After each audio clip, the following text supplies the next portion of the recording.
السلام علیکم دوستو، استغفار کیجیے۔ بغداد شریف میں ایک پارسا عورت رہتی تھی۔ اس زمانے میں وہاں کوئی کفن چور بھی رہا کرتا تھا۔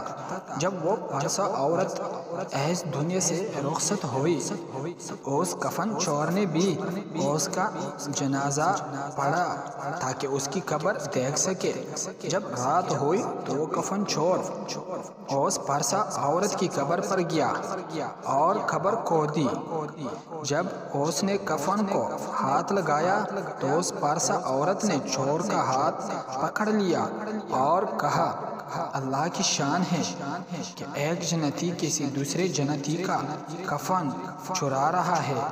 یہ سن کر کفن چور لرز گیا اور کہنے لگا کہ اے پارسا بی بی، تیرے جنتی ہونے میں تو شک نہیں، لیکن میں نے تو ساری زندگی مردوں کی کفن چرائی ہے، میں کیسے جنتی ہو سکتا ہوں؟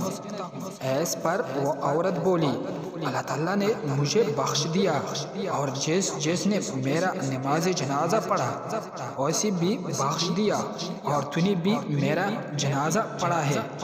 اس پر وہ کفن چور شرمندہ ہوا، اس نے توبہ کی اور اپنے زمانے کا قطب بن گیا۔ پوسٹ اچھی لگی ہو تو شیئر کریں، لائک کا بٹن دبائیں اور ساتھ سبسکرائب کر دیجئے۔ بہت شکریہ دوستو، خدا حافظ۔